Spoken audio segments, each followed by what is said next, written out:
Hello and welcome to episode 2 of Comic Talk, the show where we talk about comics.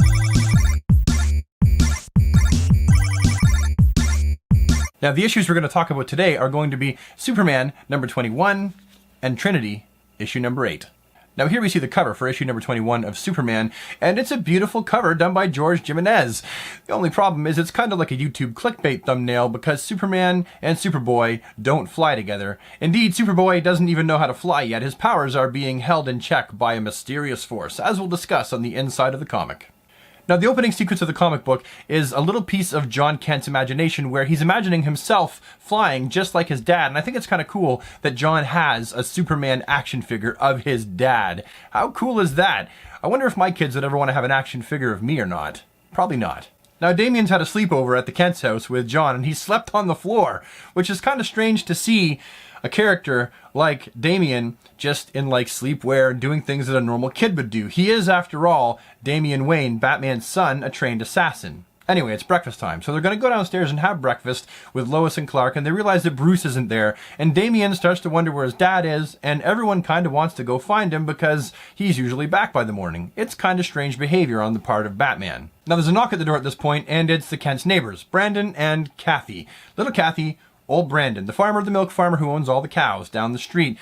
There's an exchange of words, and then we kind of see that Brandon is a little bit strange. There's something going on here, and Crypto's eyes begin to glow after he has sort of an exchange with Crypto.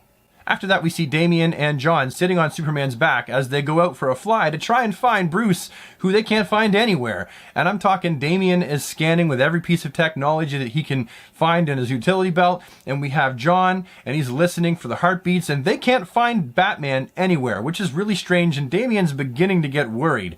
And all of a sudden, a giant monster from out of the water appears with all these tentacles and stuff. And it's a smackdown right there at the pier in the town. The monster, who has appeared in a previous issue, is just smashing the place to bits, and Superman is trying to handle this monster with compassion.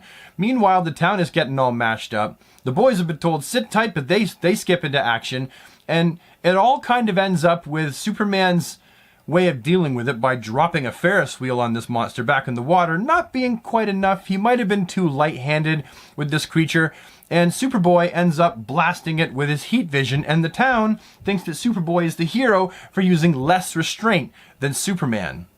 After that, they kind of split up. Superman drops the boys back off at the farm, and they're supposed to just sit tight while Superman goes off to find Batman by himself. Superman ends up at the weird, scary farm from the previous issue, while the boys begin to go on their own sort of goose chase to find Batman. But they get into a fist fight before too long, and the little neighbor Kathy, shows up and begins to display that she herself has some of her own bizarre superpowers. All in all, it's a great read, and I'm really excited with what they're doing with Superman post New 52, leading up to the next giant crossover event, because there's always a giant crossover event at DC, and you know they're building up to one right now as we speak. Next up, we have Trinity issue number 8. Trinity number 8 opens up with a dream sequence that Superman is explaining to Batman and Wonder Woman, where he has two inner pieces of himself, Superman Blue and Superman Red. They're having an inner conflict on which Superman's going to become victorious and inhabit the life of Kal-El. Superman is understanding at this point that he thinks that there's something more going on here,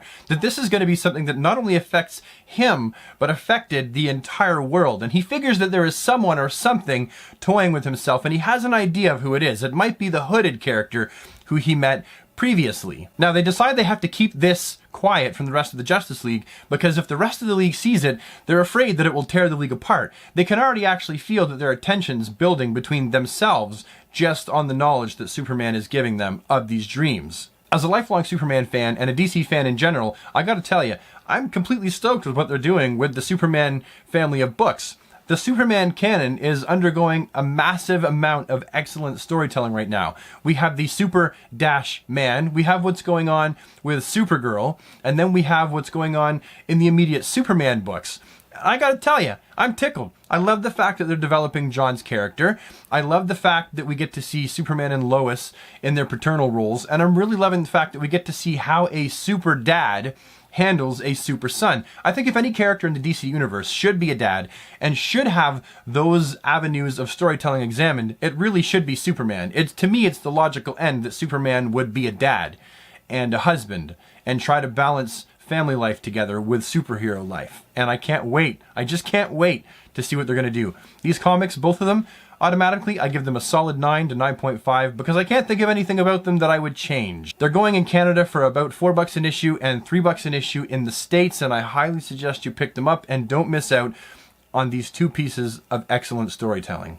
Anyhow, that's all the time I have today with Comic Talk. Thank you so much for taking the time to watch this video. I appreciate it muchly. Please take the time to click that like button if you liked it. Subscribe if you haven't so you can get more content. And I'll see you with the next episode of Comic Talk.